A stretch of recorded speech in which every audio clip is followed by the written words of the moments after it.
meados do ano 2000, um professor de uma universidade bastante importante aqui em São Paulo, depois de um período muito intenso de estudo e de preparo de um texto, ele me chamou no gabinete dele e eu pensei que tinha vencido o trabalho de entrega de conclusão de curso. E eu achei que estava tudo certo, era só entregar o trabalho e estaria aprovado e concluído mais uma etapa da minha formação acadêmica. E de fato estava, mas quando ele me convocou para o gabinete, eu falei, alguma coisa deu errado. E ele disse o seguinte: você não tem o direito de parar de escrever. E eu falei, mas esse trabalho foi acompanhado por você. Ele falou, não, você vai, a partir desse trabalho, desse seu TCC, você vai transformar ele num livro e você vai trabalhar com ele. Bom, e aí então começou, uma outra luta. E de fato, eu trabalhei no texto, transformei ele conforme a editora havia sugerido, para tirar as questões mais técnicas ali. E nessa época eu era pastor numa igreja aqui nas adjacências da Grande São Paulo. E eu não tinha a pretensão de procurar uma editora para poder publicar o livro. Mas os irmãos se reuniram e me deram um tremendo susto. Eles imprimiram 5.000 unidades. Eu não lia nem o Gibi da Mônica inteiro naquela época, antes do seminário. E aí eu fiquei muito preocupado, porque um escritor iniciante, começar com uma tiragem de 5.000 é muita coisa. E alguns editores disseram assim, quando um escritor ele começa com uma publicação de 5.000, a única coisa que resta para ele é subir em cima das caixas e se enforcar, porque ele não vai conseguir. Mas Deus foi conduzindo o processo. E aí vem aquelas questões que vão marcando. E aí a minha mãe, eu não sei como ela conseguiu algumas caixas de livro, e ela foi presenteando algumas pessoas e foi distribuindo o livro. Eu acho que ela se inspirou naquele livro, aquele filme, lembra do pai que ligava para a rádio e pedia para os cantores, para a rádio reproduzir a música? Eu não sei se foi antes ou depois, mas foi mais ou menos por ali. Mas eu acho que ela se inspirou naquilo ali e começou a divulgar os meus livros, que num tempo meio que recorde, a igreja onde eu pastoreava junto com outros irmãos, era uma igreja a nível nacional, internacional inclusive. O fato foi que a minha mãe, ela me dava assim uma motivação muito grande. E a cada trabalho que eu ia começar de novo, eu procurava, e falava com ela. E esse é o primeiro que ela não está, Os irmãos acompanharam aí, esse é o primeiro livro que eu não pude entregar, o primeiro exemplar para ela. E eu lembro, como eu coloquei nas primeiras páginas, dessa vez eu não consegui sentir o abraço dela e o calor do corpo dela me dizendo para eu continuar. Mas esse é o 12º livro que eu estou lançando e é a primeira vez que eu estou fazendo esse tipo de trabalho aqui, E isso se torna muito mais motivador porque tem a memória dos irmãos que me ajudaram nos primeiros momentos, no seminário, na faculdade, e também do meu honroso pai que está aqui, Meu pai é meu herói, quando eu vou fazer alguma coisa, eu penso nele. Se eu acho que vai entristecê-lo, eu não faço.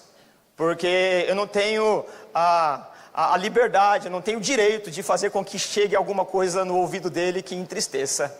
Uma maneira de honrar a Deus é fazer com que meu pai ele se alegre com aquilo que eu faço. A gente erra de vez em quando, mas o meu pai e minha mãe são os meus heróis, E a minha tia que está ali hoje, ela ficou no lugar da minha mãe, Aliás, olhar para ela, olhar para minha mãe, É uma e outra idêntica. Então é uma noite muito especial para mim, por esses diversos fatores. Meus primos que estão ali também, Faz tempo que eu não os vejo, por conta da demanda pastoral, A vida pastoral não é fácil. Mas Deus tem dado graça e acaba à distância. A minha irmã, que disse que viria, mas ela também trabalha de uma forma muito intensa, junto com meu cunhado, que é pastor também. Ele é pastor do ministério muito grande, tem várias igrejas no Brasil, fora do Brasil, acabaram de chegar de Portugal. Aí ela passou uma mensagem e falou: Júnior, eu não posso ir. É Júnior porque Hélio de verdade é ele, né? Só sou o Júnior, né? Hélio, quem é? Hélio é ele, só sou o Júnior de verdade. E ela falou: eu não posso, mas a lida pastoral é assim. Então eles estão em outro lugar, as minhas sobrinhas estão lá. Mas eu quero, diante de tudo isso, louvar ao Senhor, porque eu tenho pensado que tudo que eu vivi dos anos 2000 para cá, mais ou menos aí 25 anos que eu sou pastor, eu tenho percebido que Deus preparou cada momento para que eu estivesse aqui com os irmãos. E cada dia que eu estou aqui, eu entendo que tudo que Deus fez é para que eu fosse acolhido como os irmãos me acolheram. Tudo que eu passei, Deus foi pavimentando para que eu estivesse aqui nessa noite para fazer a primeira vez uma noite de publicação, né? Ou melhor dizendo, de autógrafo, essa coisa toda, né? De lançar o livro oficialmente, essa é a palavra aqui. Então isso para mim também é novidade. Depois de 12 livros, eu tive outros trabalhos acadêmicos em editoras, mas hoje é um dia especial para mim. Isso tudo por conta da minha esposa também, né? E aí, em off aqui, eu estou num regime de quase escravidão há 3 dias, de preparar tudo isso aqui, né?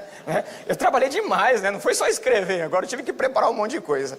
Mas assim, a exigência dela faz com que a coisa saia de uma maneira bem mais bonita, muito mais organizada. E também os irmãos, né, que me apoiaram, que me ajudaram e incentivaram a estar aqui nessa noite. E tudo isso, irmãos, só é possível por conta da graça e da bondade de Deus. Em janeiro nós resolvemos estudar a carta de Colossenses e os irmãos vieram. E o que mais me motiva é saber que depois de um dia de trabalho, depois de um dia intenso, desgastante, das ocupações de cada um, seja frio, um dia de calor, um dia de chuva, de trânsito, os irmãos vêm para estudar. Os irmãos vêm e olhar nos olhos de cada um que compartilhou esses 8 meses da exposição da carta de Colossenses, me motivava e me dava ainda a maior responsabilidade, porque eu não podia vir de qualquer jeito aqui para não honrar o tempo que os irmãos estavam compartilhando comigo e querendo ouvir a palavra de Deus. Então o que mais me motivou, além de tudo isso, de toda a história, de tudo aquilo que foi acontecendo durante esse ano, esse tempo, esses anos de carreira pastoral e de carreira literária também, saber que vocês vieram, porque sabia que Deus tinha alguma coisa para falar a partir da boca desse servo que Ele escolheu, e eu nem sei porquê. E a manifestação de carinho, de amor, que os irmãos tiveram comigo esse tempo todo, é singular e eu não tenho como agradecer. Então eu peço que o Senhor retribua a cada um de vocês. Eu entendo que o tempo que eu estou vivendo aqui foi uma bênção de Deus. A maneira que os irmãos me receberam aqui e me deram a oportunidade de exercer essa carreira pastoral, que ela, de fato, não é fácil. Mas aquele que foi vocacionado não vive mais sem ser pastor. E eu louvo a Deus pela vida de vocês.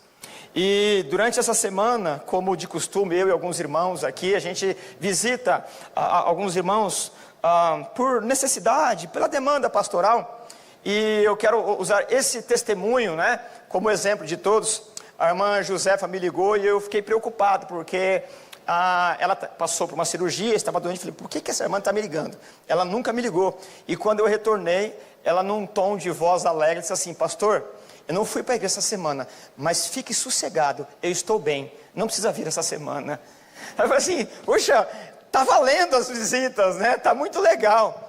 Então é isso, entre vários exemplos, eu queria louvar ao Senhor, porque Deus chama, capacita e dá oportunidade para o trabalho.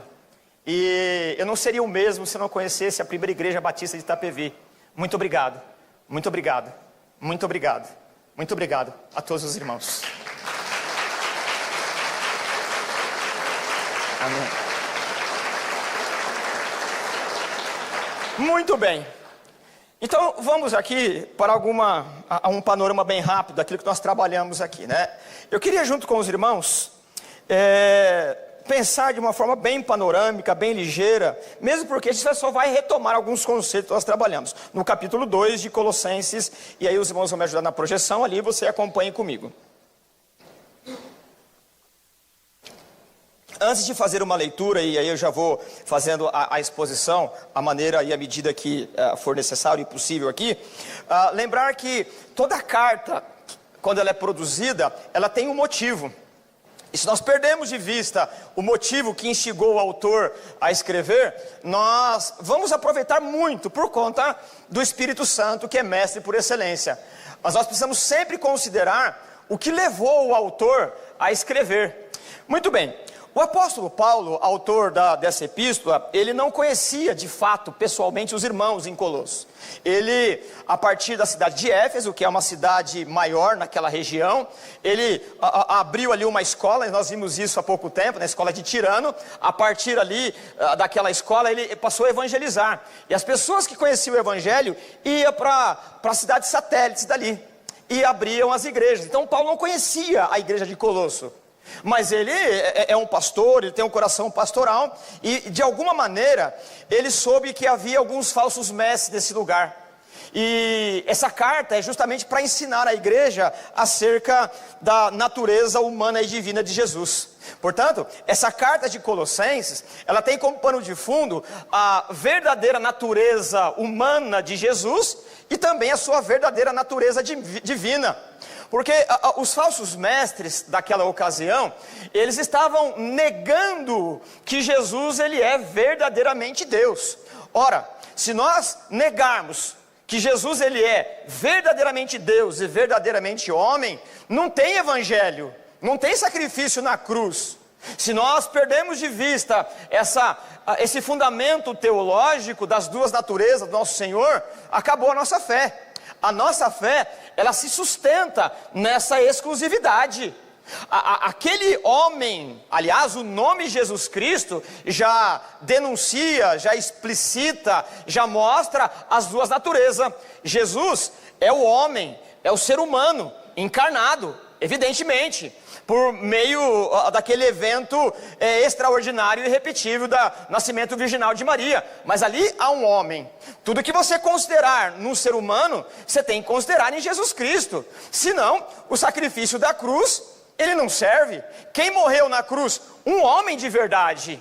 Ao mesmo tempo que aquele homem também é Deus. São duas naturezas que se encontraram, mas que não se misturaram. A natureza humana, ela não implica na natureza divina, e a natureza divina não implica na natureza humana. Nós temos um termo em teologia para isso, que é a união hipostática. Jesus continua sendo verdadeiramente Deus, ao mesmo tempo que é verdadeiramente homem. O problema é que surgiu nessa cidade de Colosso e nas adjacências um grupo de falsos mestres que estava negando a divindade de Jesus. E o apóstolo Paulo, como é um pastor, e um pastor que defende o rebanho, um pastor que ensina por meio das escrituras a tradição daquilo que nos leva ao conhecimento de quem nos salvou, então ele se debruça no texto do Antigo Testamento, da praxe da igreja, para poder vencer os falsos mestres que estavam invadindo a igreja. O que os falsos mestres ensinavam? Que não é possível Deus, que está totalmente separado da sua criação, tornar-se homem.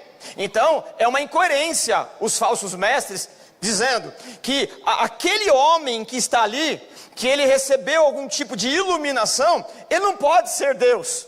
Ele foi um homem que, por meio de um conhecimento elaborado, por meio de um conhecimento especial, ele foi se iluminando. Ele foi se iluminando e, por meio do conhecimento, ele chegou num patamar em que o corpo físico, em que a sua matéria, ela foi se desvencilhando do peso, das implicabilidades e limitações da matéria, que ele podia andar pelas águas, atravessar uma parede, essa coisa toda, como nós vemos no Evangelho. E a proposta dos falsos mestres era que o teu corpo é um empecilho. Não há possibilidade nenhuma de que Deus, que é apartado da matéria, a matéria é má e o Espírito é bom, ter uma união, uma comunhão com o Espírito.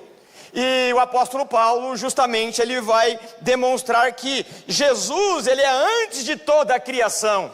Aliás, o capítulo 1, do verso 15 ao verso 20, nós temos um hino cristológico. Nós só não temos aqui a musicalização, mas a letra está aqui.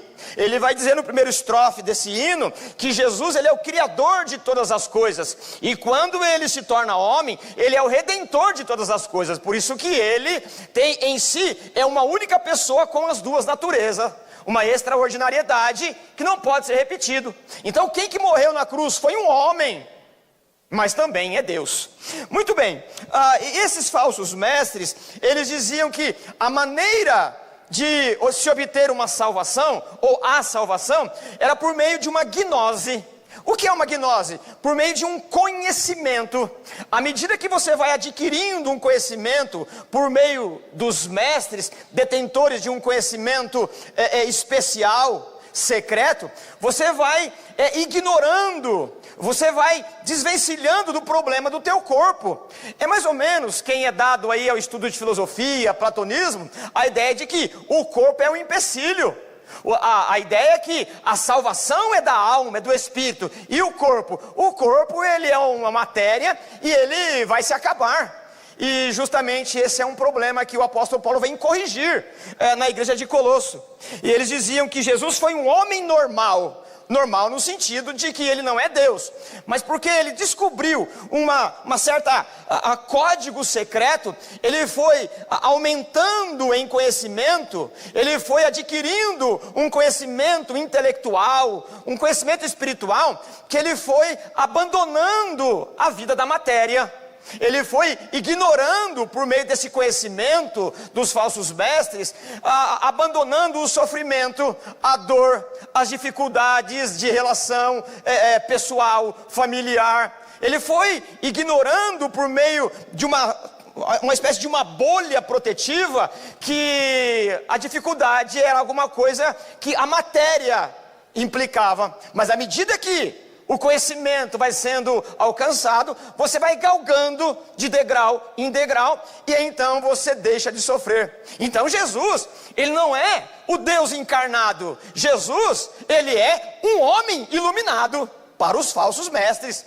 Ora, isso, para que nós tenhamos aí mais ou menos um ponto de contato, é como um budismo. Quem que foi o Siddhartha Gautama, o tal do Buda? Ele é um príncipe, e à medida que ele foi adquirindo um conhecimento espiritualizado, ele foi se desvencilhando da carne, até que ele se tornou uma luz no universo. Jesus é isso para os falsos mestres.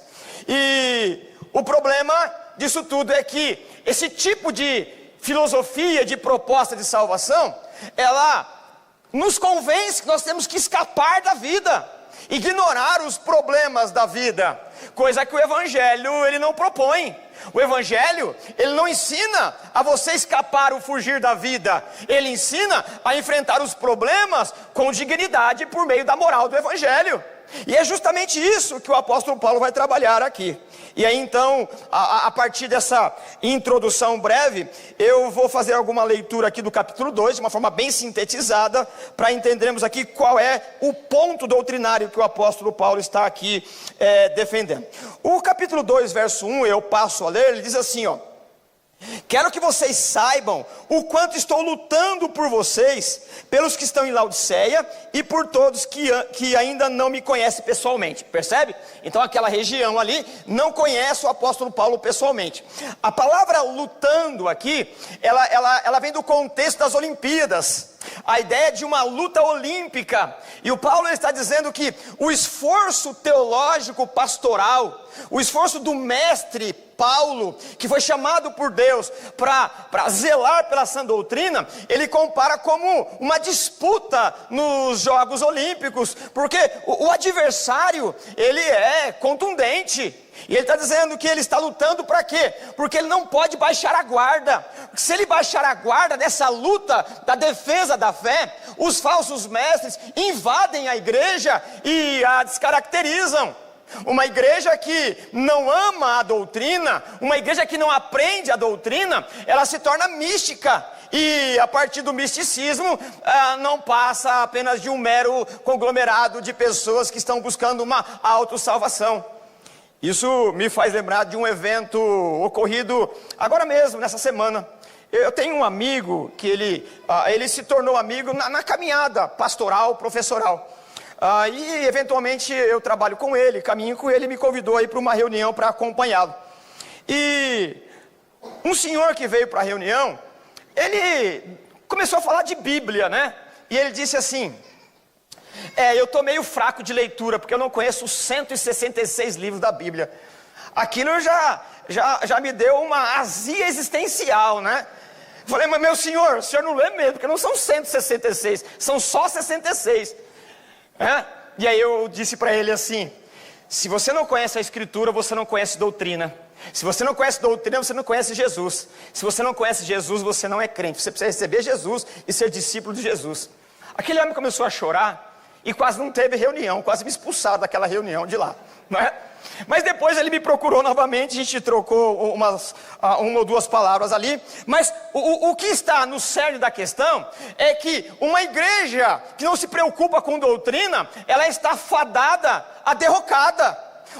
Uma igreja que não conhece a razão da fé, ela é infantilizada. Ela se torna uma criança que não é educada e facilmente se torna presa fácil dos falsos ensinos. E é justamente o que Paulo está dizendo: para que você cresça na fé, eu estou lutando como um atleta. E você sabe que a concentração maior de um atleta não é na hora da disputa, mas na hora do treinamento, na hora em que você está se preparando para lutar. E é essa metáfora que Paulo está dizendo aqui, eu não conheço vocês pessoalmente, mas é responsabilidade pastoral de ensinar que o nosso Salvador, ele é 100% homem. Melhor, essa expressão não é a mais adequada. Ele é verdadeiramente homem e verdadeiramente Deus. E por isso eu continuo lutando, porque se a igreja não lutar para guardar a sã doutrina, ela terá muitos problemas doutrinários, e isso é o mais importante. E ele vai argumentando essa coisa toda, e aí no verso 6, onde eu leio agora, ele vai dizer assim, 2:6, portanto, evidente, né, que ele está argumentando os versículos anteriores, e qual é a conclusão dessa argumentação da defesa? A conclusão está aqui, a palavrinha portanto, evidentemente está considerando essa questão dessa luta aqui. Portanto, assim como vocês receberam, essa palavra, ela é bastante importante, aliás, ela é fundamental para que nós tenhamos aí uma ideia do que nós cremos. Essa ideia de receber, ela está atrelada de forma indivorciável, ela está atrelada de forma entranhável com a tradição. Lembra que na noite em que Jesus foi traído, é o apóstolo Paulo que vai citar isso, naquele texto de 1 Coríntios, na ocasião da ceia, ele vai dizer assim, do capítulo 11 ao capítulo 15, ele conclui toda a sua argumentação e diz assim, porque eu recebi do Senhor o que também vos ensinei. A palavra receber lá é a mesma daqui. O apóstolo Paulo, ele não recebeu o conhecimento que ele está doutrinando, ensinando a igreja, por uma revelação especial. Não foi um anjo que apareceu e descreveu, não foi uma manifestação teológica, divina, em que um pergaminho se desenrolou do céu e se revelou para ele. A palavra receber, que se encontra aqui, lá no capítulo 12, no capítulo 15, no capítulo 11 de 1 Coríntios, é a ideia de receber por tradição. Perceba que a ideia da tradição, ela é muito importante. A tradição é importante para a igreja. O tradicionalismo já é uma outra questão. O tradicionalismo, ele já se torna uma ideologia. Agora, a tradição não. E é o que Paulo está dizendo aqui. O evangelho, ele não é uma revelação que está nos arcanos, nos domínios de alguns que aparecem por aí e dizem coisas que você nunca ouviu. A nossa fé, ela se pauta, se fundamenta, se dá por meio de uma tradição. Aquele que ensina o Evangelho, aquele que ouve o Evangelho e que aprende o Evangelho, ele não deve esperar algo que será revelado na semana que vem. Os nossos olhares têm que estar fixos no que já foi ensinado. É por tradição, é uma contação de história. E todo expositor fiel, todo pastor que ama o seu rebanho, todo aquele que ensina a palavra de Deus no discipulado, na roda da família, dos amigos, ele tem que entender que ele não está inventando nada, ele está passando uma tradição. E era justamente o que os falsos mestres ensinavam. A cada momento eles iam com uma revelação. Sabe aquele tipo de pessoa que quando prega, né, esquece do seu temperamento e muda de voz e tem trejeitos que são bem esquisitos e dizem coisas como se estivesse recebendo naquele momento? É isso que ele está dizendo aqui. E a coisa, ela se torna muito grave, porque ao invés de aprender a tradição da igreja, que Deus criou um jardim perfeito e por conta da desobediência fomos expulsos de lá, isso se chama pecado original, e por conta do pecado se desencadeou todas as desgraças. Mas Deus não nos desamparou. O próprio Deus se fez carne para pagar a nossa dívida. E esse é o discurso da igreja. Como nós ouvimos aqui pela manhã, a igreja ela cresce não por conta de um projeto humano, não por conta de uma aventura humana, de alguma coisa arquitetada pela engenharia, inteligência humana. A igreja cresce por conta da pregação da palavra. É por isso que nós vamos ver aqui, que aliás o conceito, que o logo que nós preparamos aqui, que os irmãos prepararam, é a ideia de raízes. Porque a igreja primeiro, e cada um de nós, não cresce para cima, cresce para baixo. A natureza e a saúde da igreja não está no fato de ela crescer para cima sem raiz, mas primeiro ela lança as suas raízes para baixo para dar fruto para cima. É isso que nós aprendemos, por exemplo, em Crônicas. Os filhos de uma determinada tribo, eles lançaram raízes para baixo. Portanto, irmãos, o crescimento genuíno do discípulo de Jesus não é um crescimento da popularidade. É um crescimento, como Jesus disse, entra no teu quarto e ora. Porque primeiro você cresce para baixo. E crescer para baixo não dá popularidade. Crescer para baixo não dá ibope. Crescer para baixo não tem aplausos. Mas é fundamental crescer para baixo. Porque as raízes elas vão se lançando, procurando nutriente e água para crescer. Tem gente que cresce muito rápido, mais para cima, e a primeira tempestade, ela tomba. É por isso que as tempestades, elas não têm o poder de derrubar o discípulo de Jesus, porque já lançaram raízes para baixo, para dar fruto para cima, para a glória do Senhor.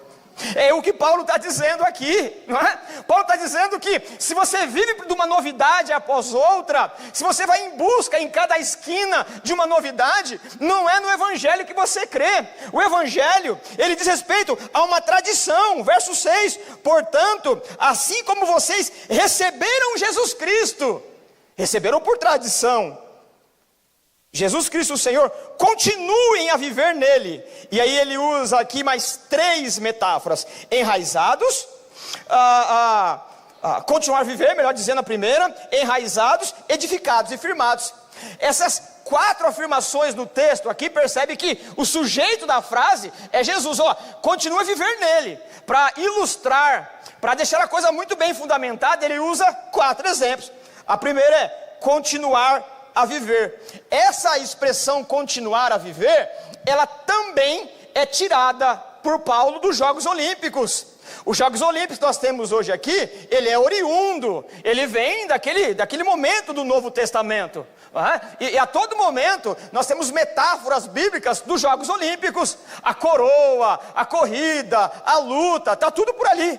E o Paulo ele usa essa primeira metáfora, continuar a viver. Ela é uma analogia da corrida.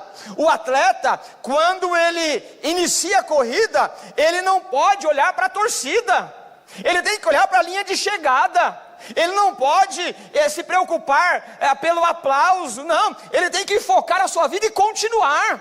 Paulo está dizendo que se você conheceu a Jesus Cristo, não dê ouvidos para a torcida, para as falsas doutrinas, para os burburinhos doutrinários e esquizofrênicos que vão aparecendo, porque a nossa fé, ela pauta de uma tradição. Então, se você aprendeu de Jesus, continue correndo, não pare não desista não, prossiga para o alvo.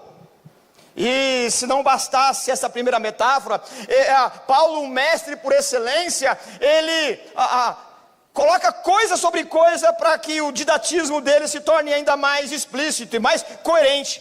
E a outra metáfora, continuar vivendo, eles enraizados. E essa metáfora ele tira da agricultura. A ideia de que uma planta, ela precisa, como já dissemos aqui, crescer para baixo primeiro. E é justamente de onde está o texto que norteou todo esse mês de celebração. Então Paulo ele diz, para aqueles que conhecem o campo da desportividade, ele usa o método da corrida. Não pare, continue. Mas para aquele que não é afeito à corrida, ele usa o campo da agricultura. Se você conheceu Jesus, continue conhecendo, que você vai crescer. Mas você vai crescer para cima, vai crescer para baixo. Porque a qualidade, a têmpera de um discípulo não é a popularidade do mundo, é a comunhão que se desenvolve no secreto. Como eu já disse, Jesus, ele havia ensinado, entra no teu quarto e ali você ora em secreto. Um discípulo que não ama a solitude com o seu Senhor, ele ainda não aprendeu a crescer para baixo.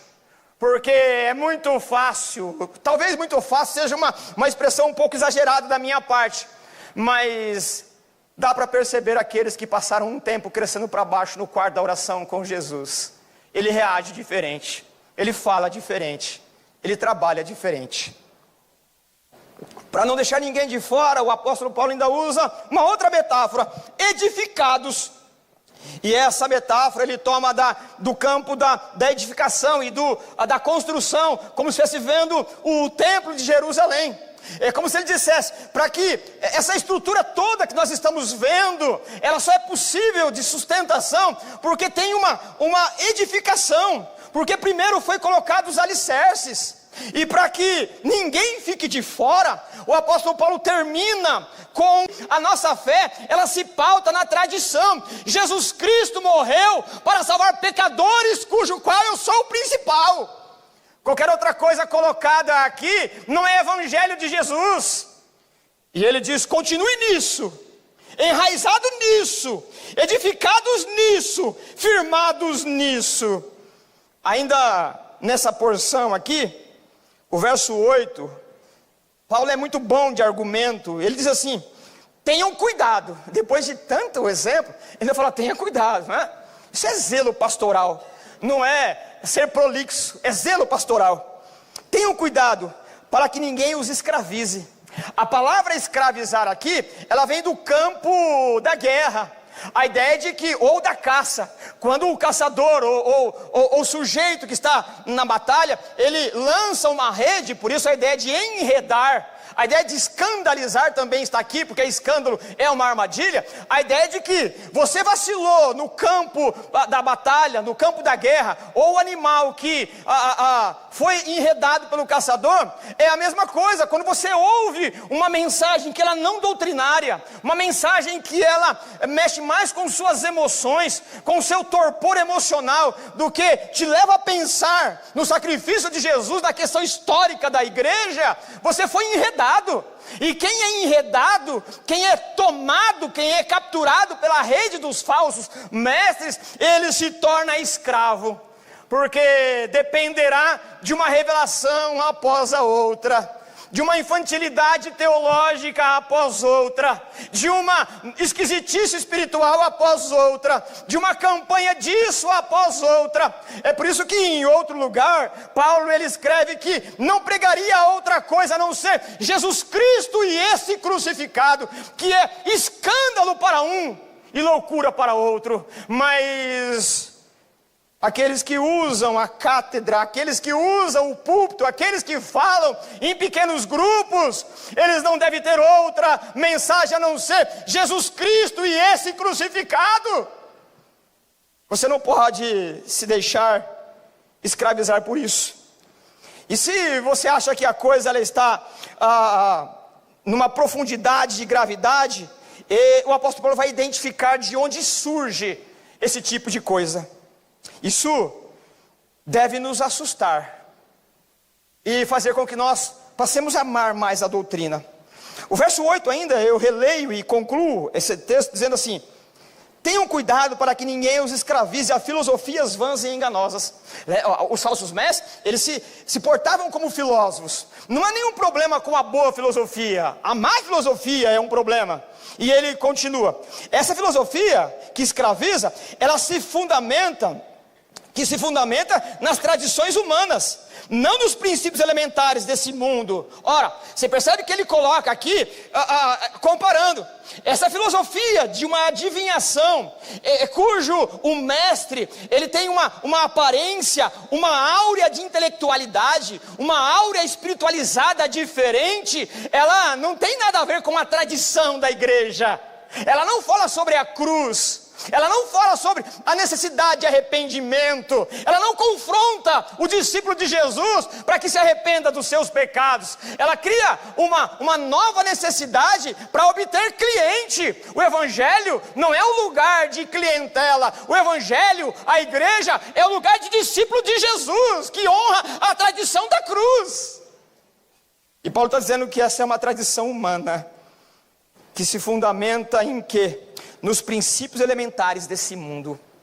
E essa expressão, ela é essencial, fundamental. Paulo já usou esse conceito lá em Efésios capítulo 1. E a ideia de princípios elementares remete a potestades, ao diabo mesmo. Paulo está dizendo que quem está por trás desse tipo de pregação não é Cristo, é o diabo. É o diabo que cria na mente das pessoas algo como se fosse sagrado, não para transformar caráter, mas para animar auditório. É por isso que você liga nesses shows da fé, você não ouviu falar do pecado, você ouviu falar de uma promessa como se o reino de Deus fosse aqui e agora. Paulo está dizendo que quem está por trás disso é o diabo. Isso é sério demais. E mais do que o diabo, olha o que ele diz: princípios elementares desse mundo, e primeiro tradição humana, não é? Ele está dizendo que essas revelações que não têm esse contato, esse fundamento, esse enraizamento, essa luta pela verdade, ela não tem a tradição que a igreja ela primou, que a igreja ela defende com honra, em que muitos morreram em nome dessa tradição. Ela tem a sua sustentação na humanidade, e aqui é carnalidade. Porque os falsos mestres, eles se entendem como essenciais. E eles pregam como que se eles fossem a pessoa mais importante do evangelho. Como se eles tivessem a última novidade. Paulo está dizendo que quando não há um conhecimento escriturístico e o culto ele se pauta de uma revelação após outra, isso vem da natureza humana. É uma natureza humana que vai trazendo umas novidades, algo como um sonho, algo como uma alucinação, e vai adivinhando: ei, você isso, ei, você aquilo. Paulo está dizendo para termos cuidado, porque esse tipo de comportamento, ele nasce da natureza caída do homem, que precisa de aplauso e de celebração, porque ele não honra a tradição, ele não fala de Cristo, ele não fala da cruz, ele não fala de arrependimento, ele não fala de reino. Ele promove um divertimento, um entretenimento que não está na tradição da igreja. Isso é muito sério, porque se você frequenta algum templo de culto dito cristão, evangélico, protestante, mas você vai em busca de uma novidade religiosa, teológica, você pode estar sendo enredado por uma novidade. O evangelho não tem novidade, o evangelho é uma única notícia: você é pecador e você precisa se arrepender, e para que você alcance o favor de Deus, você precisa crer no Cordeiro de Deus que tira o pecado do mundo. Sem isso não somos igreja. Sem isso não há promessa de eternidade com o Senhor. Nós precisamos zelar pela sã doutrina. E Paulo ele é insistente. Paulo ele é bravo. Paulo, ele tem uma têmpera, e ele argumenta. E para nós ganharmos um pouco de tempo aqui, eu já vou para a conclusão do capítulo 2. E ele está dizendo que a única possibilidade de salvação é crer que Jesus é homem de verdade, que todas as paixões humanas estão naquele homem. É o que nós lemos em Hebreu. Nós não temos um sumo sacerdote que não tenha tido as mesmas paixões que nós tivemos. E se Jesus, ele não é 100% ou verdadeiramente homem, verdadeiro Deus, o sacrifício da cruz foi uma ilusão. É por isso que no capítulo 2, verso 14, ele começa a argumentar agora que quem morreu na cruz não foi um homem qualquer, não que ele não seja homem, mas ele é Deus também. A maneira de recebermos a salvação não é por meio de um pensamento filosófico, hermético, espiritualizado.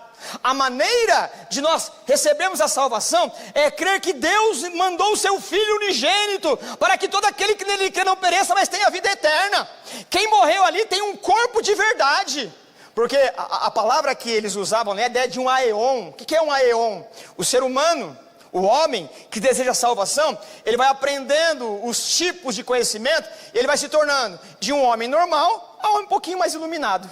E um pouquinho mais iluminado. Até então ele se torna um anjo. Jesus, ele não é Deus para eles. Jesus é um homem que foi se tornando cada vez mais iluminado, até que em um momento ele se tornou, pronto, salvou. Percebe? Então a salvação é por meio de um conhecimento. E Paulo está dizendo, não, a matéria é importante, o corpo é importante. Aliás, ele é templo do Espírito Santo. E aí ele diz assim, o único meio de salvação é crer que Deus se fez homem, matéria. E ele diz o seguinte, verso 13, para pegar um parágrafo inteiro aí. Quando vocês estavam mortos em seus delitos, na circuncisão ou na incircuncisão da sua carne, Deus os vivificou com Cristo. Ele nos perdoou as transgressões e cancelou a escrita de dívida que consistia em ordenanças e que nos era contrária. Ele removeu e pregou na cruz. O que Paulo está dizendo que se você não crer que Deus se fez homem, que ele era matéria, que você pegava no corpo dele, e o João ele diz isso, né? Eu vi o verbo da vida, as minhas mãos tocaram nele. A gente costuma dizer de uma forma poética que o João foi o único homem que escutou o coração de Deus da última ceia, porque ele se colocou a cabeça no peito de Jesus. Coisa fenomenal. E Paulo está dizendo que a salvação, ela depende do corpo daquele homem, porque ele é o Cordeiro de Deus que tira o pecado do mundo. Quando Jesus está sendo crucificado, aqui você também tem os meandros jurídicos, porque a nossa salvação, ela é explicada por meios jurídicos. Aliás, a palavra justificar, ela é tomada do fórum romano. Você tem um acusador, o criminoso e um advogado. E a ideia aqui é que essa escrita de dívida é como uma caderneta. E eu, quando vou falar sobre isso, eu sempre lembro da minha avó. A mãe do meu pai que está aqui. Lá no interior, tinha uma venda, ela comprava lá as despesas do mês, fazia as despesas. E tinha uma caderneta que ficava uma com ela e com o vendeiro lá, o Arlindo, que aliás, né, foi um amigo do meu pai na infância. E eu lembro que o Arlindo, eu ia com a minha avó, ela colocava lá, né, 1 quilo de arroz aqui, 1 quilo de arroz aqui. No final do mês, eu ia com a minha avó no banco, ela pegava o dinheiro e pagava lá e riscava na caderneta. E quem não pagava não era o caso de lá, e muito menos da minha avó.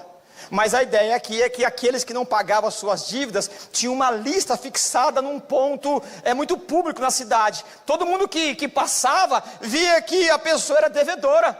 O que Paulo está dizendo é que todos nós somos pecadores e há uma lista dos seus crimes, e ela é pública. E quando é que você herdou, contraiu essa dívida? Quando Adão pecou, você contraiu essa dívida. Você é devedor. O único meio de que essa lista, essa dívida, essa cédula, ela é paga, foi porque Jesus arrancou da praça pública e cravou na cruz com o seu sangue. Paulo está dizendo aqui que o meio de remissão de pecado não é por conta de um pensamento filosófico, hermético, espiritualizado, angelical. O único meio de salvação é crer que Jesus Cristo arrancou a dívida que você tinha da mão do acusador e cravou na cruz. Não tem outro jeito, não tem outro jeito, não tem outro jeito. Eu termino aqui, indo evidentemente para o verso 23. E aí então Paulo vai argumentar, dizendo assim, ó: por isso, não deixe que ninguém te acuse por dias de festas, não deixe que ninguém te acuse porque você come isso, aquilo, outro, como os falsos mestres fazem. Você não precisa de Jesus só, é Jesus e mais o dízimo. Não é só Jesus, é Jesus, o dízimo e o jejum. É Jesus, isso e aquilo outro. Paulo está dizendo, ninguém te prenda com esse tipo de coisa, porque o meio de ser salvo é crer em Jesus. Não se põe mais nada. E ele argumenta em Gálatas, se Cristo não te salvou na cruz, a nossa fé é em vão. Se Cristo não te salvou, a morte dele é debalde, é em vão. O meio da salvação é crer que Jesus Cristo é o Cordeiro de Deus que tira o pecado do mundo. E depois desse argumento todo, verso 23, ele diz assim, essas regras, quais regras? Tem gente que não come isso, não come aquilo, tem os parâmetros que a gente discutiria em outro momento. Mas a salvação não está atrelada em guardar o sábado, em comer isso ou aquilo ou qualquer outra coisa. E ele diz, 23, essas regras, ela tem de fato aparência de sabedoria. E como eu sempre digo aqui, irmãos, conviver com pessoa religiosa é terrível. O religioso, ele diz assim, você não jejuou, eu jejuei. Como se ele fosse o ser mais espiritual. O religioso, irmãos, ele está perdido e ele faz da tua religiosidade, do palco da tua religião, uma ferramenta, uma arma contra o outro irmão. O irmão que não pode vir no culto porque não tem o dinheiro da passagem, o religioso não quer nem saber se ele teve dor de barriga ou se ele quase morreu, ele quer saber que não veio. O religioso, ele se pauta por aquilo que ele faz no placar da graça, como se a graça tivesse um placar a não ser o mérito de Cristo. E Paulo está dizendo assim, essas regras têm aparência de sabedoria, é uma casca, é só plastificado, ela tem pretensa religiosidade, falsa humildade e severidade com o corpo. Olha a eloquência desse negócio, como ele termina, mas não tem valor algum para refrear os impulsos da carne. A tua religião não pode mudar a tua natureza, a tua religião não pode mudar a tua rabugice existencial. A tua religião não pode mudar a tua angústia. A tua religião não te dá esperança para a eternidade. A única coisa que pode é o evangelho da graça. Nada mais. Nada mais. Nada mais. Eu termino aqui fazendo uma ou duas citações para que nós deixemos que o Espírito de Deus nos ajude. Então os falsos mestres, eles sempre têm alguma coisinha, como se eles fossem a pessoa mais importante. Eu costumo dizer aqui para os irmãos, e os irmãos sabem disso, irmãos, a igreja tem 2000 anos, você chegou agora. A igreja existe muito bem sem você. Se você estiver, irmão, bacana, legal. Se não estiver lá, continua. A igreja vive porque a cabeça é Jesus. É Ele que manda. É um privilégio você estar aqui. Se você não estiver, a gente vai chorar 2 ou 3 semanas, depois a gente esquece que vem outras pessoas e eu também. Você não é a última bolacha do pacote. Se você está participando do reino de Deus, é graça sobre graça, privilégio sobre privilégio. A igreja triunfa, porque a cabeça é Jesus e Ele que coordena os movimentos da igreja. Eu movimento a mão aqui, mas não é porque a mão ela tem autonomia, o comando vem daqui, e aí eu mexo aqui. A igreja se movimenta porque o comando vem da cabeça que é Jesus.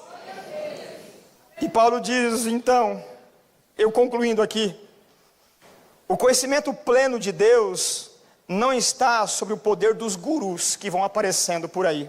Não são os mestres da revelação que dominam a plenitude de Deus. Não são as pessoas iluminadas, os privilegiados, detentores de uma áurea divina. Deus só pode ser conhecido por meio de Jesus Cristo. É assim que as Escrituras ensinam. E por tradição temos a obrigação de continuar ensinando a sã doutrina das Escrituras. O trecho de um comentário do capítulo 2. Portanto, irmãos, alguns passam em frente de um templo e se benzem. Outros dizem que vão buscar a Deus num lugar como esse. Tem a sua razão de ser. Mas o texto vai dizer para a gente que não há outra maneira de conhecer Deus senão por Jesus. A plenitude da divindade é Jesus. Você não pode conhecer Deus e seu trono, mas se você conhece Jesus, ele diz: quem conhece a mim, conhece o Pai. Quem vem a mim, conhece o Pai, porque eu e ele somos um. Os falsos mestres, eles criam regras para terem meios de manipular. Eles criam pedras de tropeço para terem argumentos para julgar. E então, depois de julgar, eles absolvem ou condenam conforme a sua necessidade deles, conforme o ritual criado por suas mentes perversas. Caso as pessoas são ensinadas, admitam que as nossas dívidas foram pagas por Cristo na cruz, eles vão perder os clientes. O cliente da religião que eles criam. Os falsos mestres criam necessidade para ter cliente. O Evangelho de Jesus disse: pode ir embora, se ficar porque quer ficar. Jesus liberta, Jesus cura, não só o físico, mas cura o homem holístico, o homem integral, e te dá a liberdade de ir ou ficar. Se fica é porque quer. Agora, se algum lugar cria regras para te prender, escapa-te pela tua vida, que ali não é o reino de Deus. São pessoas que criam motivos para que possam vender algum tipo de mercadoria espiritual. O fato de perdoar definitivamente é uma pérola do qual os falsos mestres não são capazes de dar valor. Você tem sempre que fazer alguma coisa. Eles não entenderam que na cruz está perdoados os pecados daqueles que receberam Jesus. E eles não têm a capacidade de receber a pérola de grande valor. Que conclusão espetacular temos aqui. Os preceitos humanos, sejam eles gnósticos, sejam legalistas, parecem bons somente aos olhos das pessoas que não experimentaram a genuína conversão. Pois ao invés de mudar a natureza caída, elas promovem o orgulho espiritual, como nós vemos no versículo 23. Somente o Evangelho da graça pode refrear os impulsos da carne. Isso porque o Evangelho não propõe uma reforma moral. Ele não, muito menos, uma ascensão espiritual. O Evangelho radicaliza. O Evangelho muda a natureza do pecador. O velho homem nasce pelo poder regenerador do Espírito Santo. Comentário do verso 23. Eu concluo aqui, irmãos, fazendo, não digo um apelo, mas a afirmação que você não pode dar o último suspiro se você não tiver a certeza disso. Se Jesus não é o teu Salvador, não é o Evangelho que você crê, é numa religião fabricada. Se você não recebeu Jesus como seu Salvador e recebeu o sacrifício vicário de Jesus, você é um religioso. Você faz propaganda de uma coisa que não existe. O que te dá o ingresso para a vida eterna é Jesus e esse crucificado. Porque Colossenses diz que Jesus é a plenitude da divindade. Nós cultuamos um homem de verdade, perfeito, que também é Deus de verdade. Que o Senhor nos ajude. Que o Senhor faça com que a nossa fé ela seja enraizada pelo poder da graça. Vamos orar? Te louvamos, Pai, pela tua graça e bondade. Se tivermos que esquecer, que esqueçamos tantas e tantas coisas, mas não esquecemos, Pai, da sã doutrina, da tradição. Nos preserva, para que tenhamos, Pai, a alegria de contar para aqueles que ainda virão, a tradição que salva, a tradição que regenera. Ela não é outra, senão Jesus crucificado, Jesus a plenitude da divindade. Nós somos teus, porque o Senhor nos comprou por preço da cruz. Obrigado, Pai, pelos 68 anos da PIB. Obrigado por aqueles irmãos que começaram o trabalho numa casa. E por conta do progresso do Evangelho, as pessoas foram se reunindo. E precisou de um templo maior. E o trabalho aumentou. E tudo por meio da tradição do Evangelho. E hoje nós estamos aqui. Que o Senhor, Pai, nos ajude a minimamente continuar honrando a história desses irmãos. Por quanto tempo ainda o Senhor nos permitir. Portanto, traga para cá, Senhor, aqueles que vão trabalhar conosco. Aqueles que precisam ouvir a mensagem da tradição que salva. Nos ajuda, Senhor, a não escapar da vida, mas enfrentar os problemas da vida com galhardia e dignidade para a glória do Senhor. Nós precisamos do Senhor, Pai. E nós oramos crendo, em nome de Jesus, nosso Senhor e Salvador. Amém. Deus abençoe, meus irmãos. Deus abençoe.